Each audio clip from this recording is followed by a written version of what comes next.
Pemirsa di Studio TV One, pengamat politik kita, Mas Khairul Umam sudah bersama dengan saya di sini. Mas Umam, selamat malam. Assalamualaikum. Waalaikumsalam warahmatullahi. Ya, saat ini pemirsa, saya sudah tergabung dengan narasumber saya yang lain. Ini lewat sambungan Zoom, mulai dari Mas Supriyansa yang merupakan politisi Partai Golkar. Dan juga saya sudah melihat Pak Nursirwan Sujono dari PDIP pemirsa. Ya, sekarang saya mungkin ingin ke Golkar terlebih dahulu. Saya ke Pak Supriyansa. Pak Supriyansa, sebenarnya tanggapan dari Pak Said Abdullah ini kan awalnya dari pernyataan juga dari elit Partai Golkar.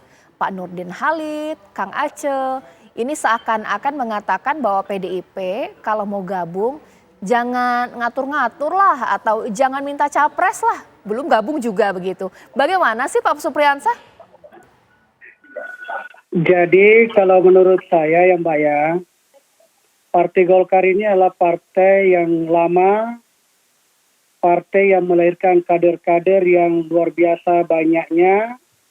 Bahkan Partai Golkar melahirkan kader yang mendirikan partai-partai yang sangat disegani di Republik ini. Maka tentu Partai Golkar selalu matang dalam berpikir dan bertindak.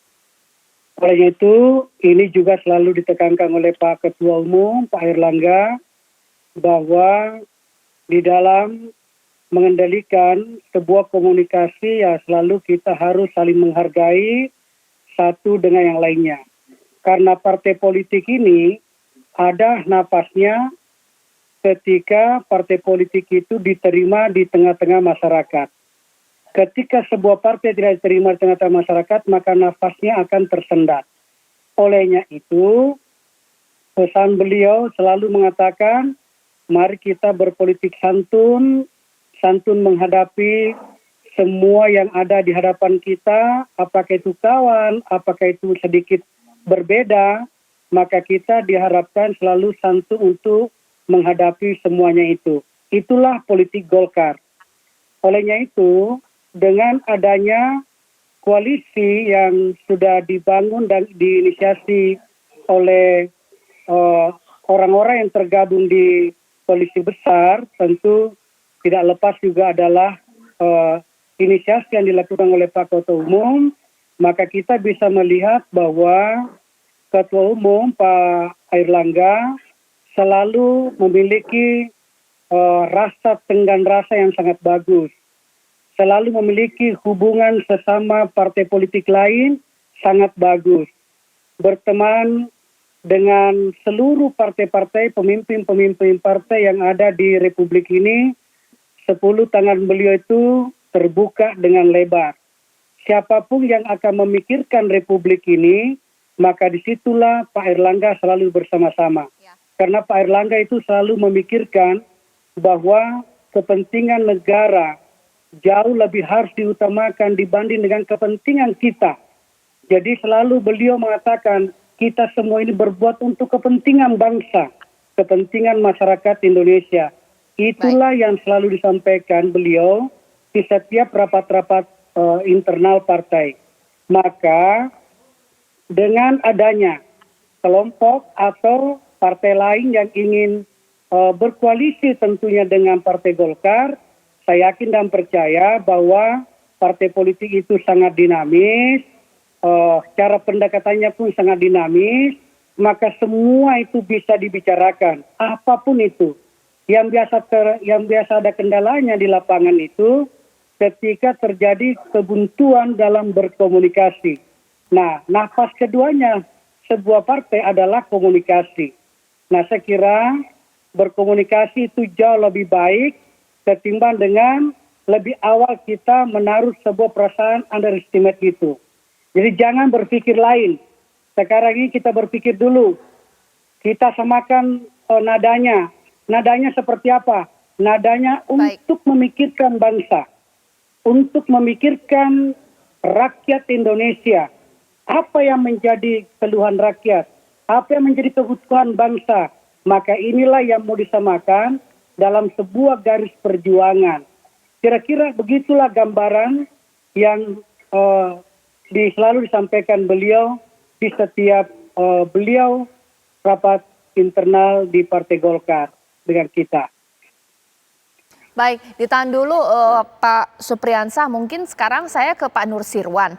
Saya nggak bilang bahwa statement dari Pak Supriyansa ini untuk PDIP, tapi ketika saya tanya tadi dengan Pak Supriyansa, ada satu kalimat yang boleh juga ditanggapi soal harus santun ini berpolitik, mengingat koalisi ini kan terbentuk digagas dari pertemuan 5 ketum partai dengan Pak Jokowi, tapi nggak ada PDIP di sana. Kemudian sempat ada statement, maunya posisinya capres dong kalau gabung. Pak Nursirwan boleh tanggapi. Tentu apa yang disampaikan oleh Pak Supriyansa tidak ada yang perlu dikoreksi, sudah benar. Tapi pada intinya tentu bahwa kalau mengacu kepada pembahasan pada hari ini menjadi tidak kesulitan kami menanggapi berkaitan seolah-olah dihadap-hadapkan antara PDI Perjuangan dengan Partai Golkar ya. Tentu tidak demikian. Masing-masing tentu bisa mempersiapkan menghadapi kontestasi 2024, masing-masing mempersiapkan kesiapannya sendiri, dan untuk melakukan kerjasama tidak bisa dipungkiri hal tersebut tentu menjadi hal yang keniscayaan ya. Tentu kita akan bersama-sama apabila tentu pada akhirnya ada kesamaan di dalam pada ujungnya, pada akhirnya adalah siapakah yang akan dicalonkan kelak di 2024 nanti. Dan tentu kalau dari kami itu semua sudah tahu bahwa kita tentu akan menunggu keputusan dari Ibu Ketua Umum untuk mengambil keputusan tersebut. Jadi sebetulnya untuk kerjasama tidak ada halangan, tidak ada niatan untuk tidak bersama-sama. Jadi pemahamannya tentu apakah bersedia bergabung, siapa yang digabung dan siapa yang akan bergabung itu menjadi proses yang akan nanti terjawab pada saatnya. Pada saatnya itu kapan? Tentu pada saat bahwa keputusan soal pencalonan tersebut sudah terjadi. Itu saja. Jadi tentu komunikasi yang selama ini dibangun bisa saja itu dilakukan dan itu tidak ada salahnya. Hanya dalam sifatnya adalah sebuah bentuk kerjasama kelak di kemudian. Karena tentu kalau bahasa koalisi, karena itu tidak ada di dalam sistem konstitusi presidensial, yang ada itu bentuk koalisi adalah di parlementarian, dan itu tentu tidak bisa atau katakanlah kerjasama itu tetap akan kita lakukan. Baik. Demikian, Mbak. Ya, ditahan dulu Pak Nursirwan, nanti saat lagi saya ke Mas Umam. Mas Umam, dari pernyataan elit politik PDIP dan Golkar, ini menandakan bahwa biasalah sebelum koalisi terbentuk, ataukah jangan-jangan sudah tanda-tandanya ke arah deadlock atau buntunya kesepakatan posisi capres dan cawapres seperti apa? Karena semuanya mau ini sesaat lagi di Apa Kabar Indonesia Malam. Kalau tadi saya tanya pemirsa dengan dua elit mulai dari Golkar, PDIP sebenarnya adem-adem aja, nggak ada masalah, saling sindir pun tidak. Tapi kita tahu Mas Umam bahwa perang pernyataan atau keluar statement-statement ini juga yang dianggap menyindir ini ada. Perlu kita tanggapi sesuatu yang besar tidak ataukah tidak? Ataukah ini memang pertanda bahwa sulit ini sepertinya koalisi ini akan menemukan titik temu? Iya, potensi deadlock itu ada Mbak Caca. Karena bagaimanapun juga kita cermati step by step, day by day, ada situasi di mana potensi faksionalisme di dalam partai-partai koalisi pemerintahan saat ini semakin terbuka. Kemarin ketidakhadiran PDIP di acara PAN itu sebenarnya jelas itu adalah atas sepengetahuan atau atas perintah Bu Mega. Karena bagaimanapun juga betul Bu Mega sedang di luar negeri, tetapi ada struktur yang cukup panjang di bawahnya yang bisa kemudian dihadapkan di situ sebagai representasi kekuatan PDIP.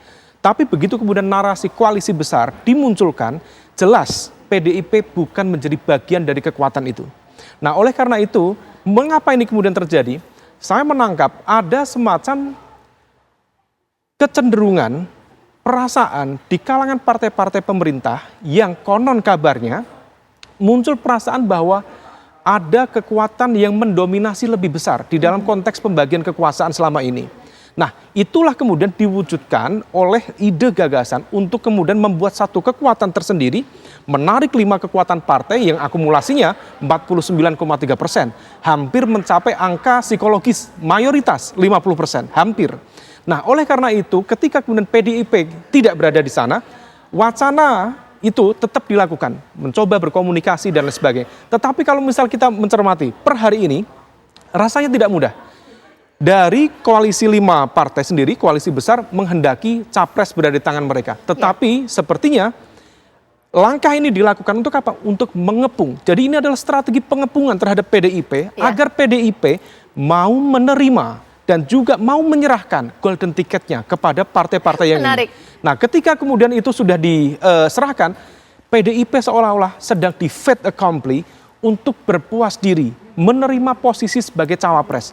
Dan betul ternyata dikonfirmasi oleh statement Pak Nurdin Halid, oleh Kang Aceh Hasan Sazili dari Golkar, yang semua itu menegaskan bahwa kalau PDIP masuk ke koalisi besar sehingga kemudian menjadi sangat besar atau kebesaran karena bisa mencapai 70%, maka kemudian mereka berposisi bukan menjadi imam, tetapi menjadi makmum.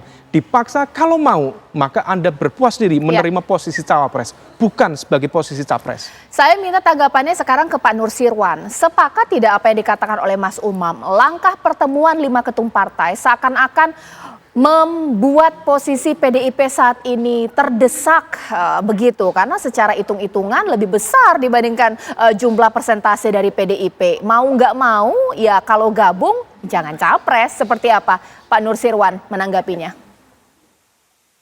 Tentu bahwa asumsinya yang tentu yang harus disesuaikan dahulu. Kondisi 2019 dengan 2024 nanti berbeda. Untuk kali ini PDI Perjuangan bisa mengajukan calonnya sendiri. Dan Ibu Ketua Umum sudah menyampaikan akan mencalonkan dari kader partai. Ini kondisi yang berbeda dibandingkan dengan 2019. Maka berkaitan dengan keinginan untuk melakukan kerjasama yang lebih besar, itu bisa-bisa saja dengan ikut bersama dengan kerjasama dengan PDI Perjuangan. Jadi inilah yang seharusnya menjadi acuan. Tidak bisa saja saya bisa mengerti, bisa memahami apa yang disampaikan tadi, bahwa analisa-analisa tersebut mungkin saja akan demikian. Tapi tentu tidak semudah itu ya. Kita cukup memiliki pengalaman dalam kondisi yang terdesak, dalam kondisi yang sulit. Seperti kemarin yang ini mungkin menjadi pembahasan banyak pihak. Pasca U20 yang batal, tentu itu pun juga sudah diperhitungkan oleh kita. Bahwa yang seharusnya peta politik yang seharusnya tampil untuk membela kepentingan-kepentingan internasional dari aspek Palestina dan Israel tersebut, itu pun berdiam diri. Dan itu kita ambil risiko untuk mengambil sikap berdasarkan konstitusi dan ideologi kami. Itu kondisi-kondisi tersebut kita sudah siap dengan psikologi kemungkinan yang akan terjadi. Maka kalau misalnya itu dianalisa kemungkinan akan terdesak atau katakanlah di fait accompli, itu analisa itu bisa-bisa saja dievaluasi demikian. Tapi tentu sikap itu menjadi pegangan kita di internal partai. Kita siap dengan apapun keputusan dari Ibu Ketua Umum. Oke, sekarang saya ke Pak Supriyansa. Pak Supriyansa, jelas di sini Pak Nursyura mengatakan harus yang menjadi sudut pandang atau fokus utama di sini adalah PDIP bisa mencalonkan presidennya sendiri. Bahkan meskipun Partai Golkar sebagai penggagas koalisi besar, apakah jangan-jangan dengan kenyataan ini Golkar ikhlas aja lah jadi partai pengusung di 2024? Seperti apa Pak Supriyansa? Jadi kalau saya tadi memulai dengan kalimat bahwa berpolitik santun, Maka yang perlu saya sampaikan kepada kita semuanya bahwa pertama-tama kenapa orang mau berkoalisi? Orang mau berkoalisi itu karena ada niat yang sama, itu satu. Yang kedua, memiliki visi yang sama, itu dua. Ya kan? Yang ketiga, memiliki rasa nyaman ketika bersama-sama. Ya kan? Karena ada tujuan yang ingin dicapai. Nah, olehnya itu, saya katakan bahwa orang yang datang ingin berkoalisi dalam bentuk jumlah besar adalah orang-orang yang tentu memiliki kesamaan, visi, niat, dan tujuan. Dan tentu merasa nyaman. Kalau hadirnya kita di sini, di sebuah kelompok, lalu kita hadir tidak nyaman, tidak memiliki visi yang sama, maka tentu itu biasanya menggagalkan sebuah koalisi. Tetapi selama kita bisa bersama satu tujuan, satu visi, dan kita merasa nyaman bersama, maka disitulah kita memperkuat yang namanya sebuah koalisi. Pendapat PDIP, saya tidak memiliki kira-kira hak untuk mengkanter atau menyatakan sesuatu yang kurang sopan kalau saya mengatakan bahwa jangan PDIP masuk ke kami atau silakan keluar atau silakan masuk. Tidak seperti itu kalau saya menanggapinya. Kalau PDIP mau mengusung calon, maka PDIP memiliki hak politik untuk itu. Kenapa? Karena PDIP memiliki jumlah kursi yang cocok untuk mengusung calon tanpa melakukan koalisi dengan lain. Nah, tetapi kenapa partai-partai yang lain ini berkoalisi? Karena kami adalah partai-partai yang tidak bisa mengusung sendiri. Kami membuka diri, yang lainnya partai lain membuka diri. Ternyata setelah kita sama-sama membuka diri, ditemukan sebuah kesamaan visi, misi, tujuan, dan rasa nyaman itu. Kenapa semua 4 elemen ini hadir? Karena rasa kesejukan Pak Airlangga di dalam menggagas semua pertemuan-pertemuan yang ada. Mbak, kalau Mbak pernah lihat bagaimana Pak Airlangga menghadapi orang, betapa lembutnya itu Pak Airlangga. Betapa bersahajanya seorang Pak Ketua Umum itu Pak Airlangga dalam menghadapi orang. Sehingga kita tidak bisa melihat di raut wajahnya bahwa beliau marah atau beliau tidak marah. Sulit kita bedakan. Kenapa? Karena mungkin pembawaannya memang suka menampil memperlihatkan karena dia punya tata cara dengan beretika yang sangat tinggi. Itulah beliau itu. Olehnya itu saya rasa dengan apa yang digagas oleh Pak Airlangga ini, saya rasa siapapun bisa masuk karena Pak Airlangga selalu terbuka dirinya. Siapapun bisa bersama dengan pemikiran-pemikirannya. Karena pemikirannya Airlangga adalah mengedepankan kepentingan rakyat. Mengedepankan kepentingan bangsa. Itu. Iya, Pak Supriyansah, banyak sekali yang saya akan kutip dari pernyataan Pak Supriyansah. Poin 3, rasa nyaman. Apakah ini maksudnya PDIP datang-datang malah bikin tidak nyaman koalisi sehingga mungkin koalisi gagal terbentuk? Nanti Mas Umam juga akan menanggapi ya sesaat lagi. Pemirsa, sebelum saya ke Mas Umam sebagai pengamat politik di sini, kita akan simak dulu ya informasi berikut ini supaya kita tahu ini. Pemirsa juga tahu mengenai peta politik pemirsa untuk Pilpres 2024. Mengenai koalisi besar kebangsaan, totalnya ini ada 284 kursi pemirsa. Ya, kalau di DPR sendiri ada Gerindra, ini dia komposisinya, ada PKB dan juga Golkar pemirsa. Sekarang kita akan lihat lagi nih data berikutnya. Ini merupakan kursi-kursi 3 partai politik di DPR, bahkan juga PAN dan juga P3. Secara komposisi, kalau mungkin koalisi besar ini akan terbentuk, memang cukup besar persentasenya, bahkan mengalahkan dari persentase PDIP ini sendiri, pemirsa. Nah, ini kan sudah besar. Kalau ditambah dengan PDIP yang punya 22%, pemirsa, ini juga menandakan bahwa lebih dari 50% akan didominasi oleh koalisi besar jikalau PDIP akan bergabung. Tapi pertanyaannya, ini apa yang dikatakan oleh Pak Supriyansah, Mas Umam.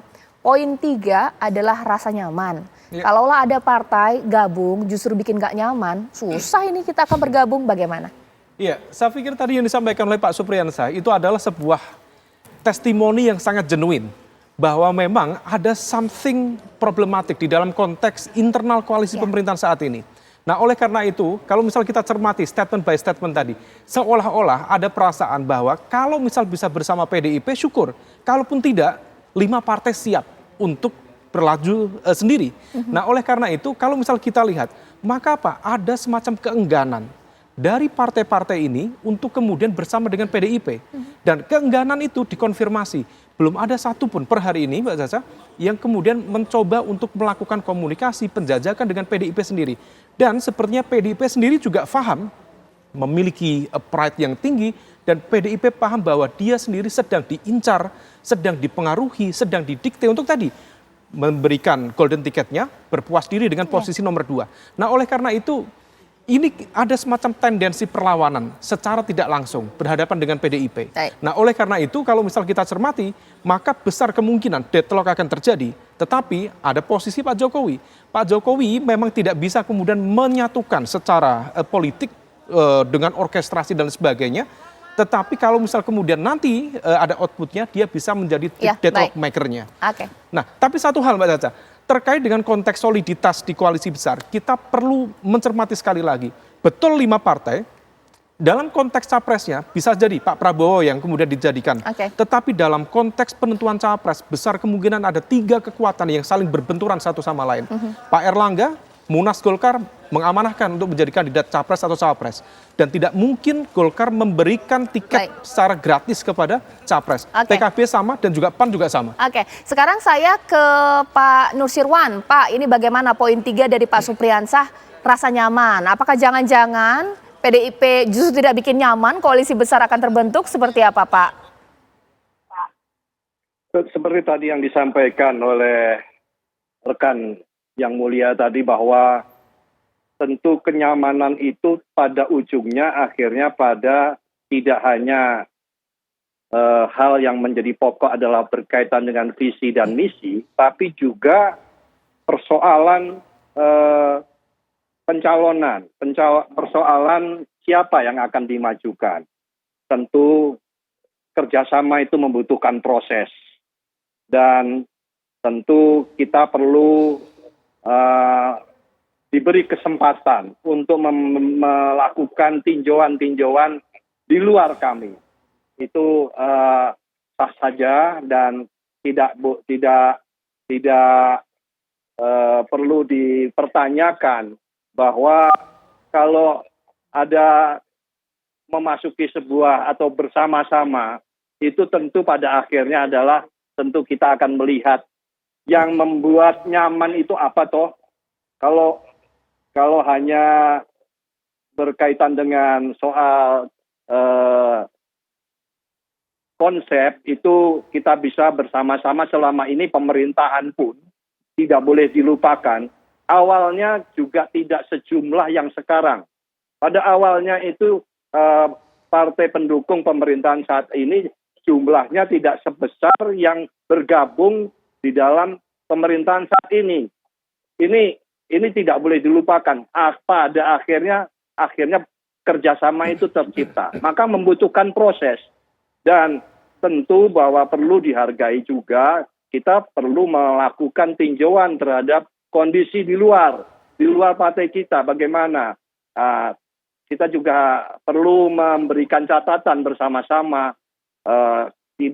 Tidaklah berlebihan, tidak berlebihan bagi PDI Perjuangan apabila memperjuangkan apa yang sudah menjadi keputusan internalnya, karena kami partai pemenang pemilu, kemudian juga elektabilitasnya semua memahami hal tersebut. Oke. Jadi tentu tidaklah tepat kalau misalnya kita pada posisi berkaitan dengan besaran Baik. jumlah partai politik yang bergabung atau katakanlah melakukan kerjasama itu Baik, tadi. ya, oke. Ya. Pak Nusirwan, terima kasih. Sekarang terakhir saya ke Pak Supriyansa. Pak, kalau menyinggung soal kenyamanan, bukannya Golkar ini sangat nyaman-nyaman aja bersama dengan pemerintahan saat ini. Kenapa untuk koalisi disinggung soal kenyamanan, bahkan juga posisi minta-minta capres seperti apa? Seakan-akan tidak akur, sekarang kan masih bersama, Pak Supriyansa. Iya, benar. Nyaman semua pihak. Jadi kan gini, dalam pendekatan politik, kalau begini dikatakan berkoalisi. Kalau dibawa ke pendekatan keluarga, orang mengatakan ini adalah bentuk sebuah pernikahan misalnya. Menyatukan, ya kan?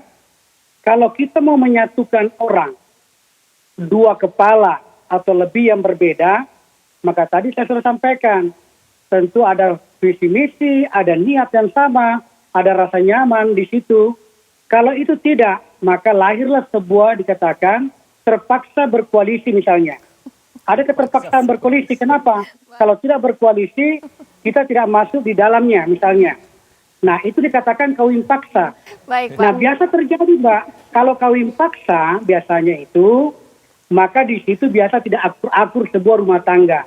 Oke. Kalau dibawa ke partai politik misalnya, Mbak, kalau dibawa ke partai politik, maka janganlah dipaksakan, maka menurut saya. Baik, Pak Supriyansa. Tetapi ke depan Semakin clear. rasa nyaman, karena biar bagaimanapun, semua partai yang ada di Republik ini kan kita lihat bagaimana kedekatan ketua umum kita semuanya.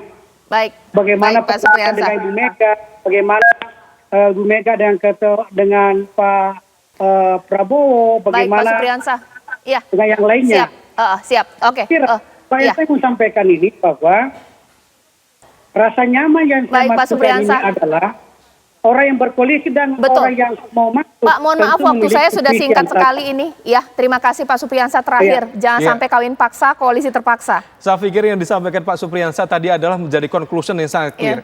Tidak boleh dipaksa dan jangan sampai ada koalisi berdasarkan paksaan. Dan tadi menegaskan ada komunikasi yang tersumbat antara PDIP dengan partai-partai yang ada di pemerintahan saat ini. Wah. Dan itu kemudian ditegaskan bahwa ada satu ketua umum dari 5 partai yang berkumpul kemarin yang melakukan silaturahmi roadshow ke sejumlah partai yang lain yang konon menyampaikan pesan bahwa jangan sampai merah lagi yang Waduh. berkuasa di 2024. Iya. Siapa kita bisa cek. Dan itu akan menjadi sebuah PR. Baik. Sehingga kalau PDIP bergerak sendiri, 5 partai bergerak sendiri, saya pikir tidak mengagetkan di 2024. Iya. Saya kira nanti peta koalisi ini akan menarik. Kita tunggu nanti bagaimana langkah-langkah dari partai politik untuk bergabung, pemirsa. Terima kasih Mas Umam, Pak Masih, Supriyansa, Pak Nusirwan. Sesaat lagi sejumlah informasi lain akan saya hadirkan untuk Anda mengenai pelaku begal yang diamuk massa di Jakarta Timur. Usai jeda berikut.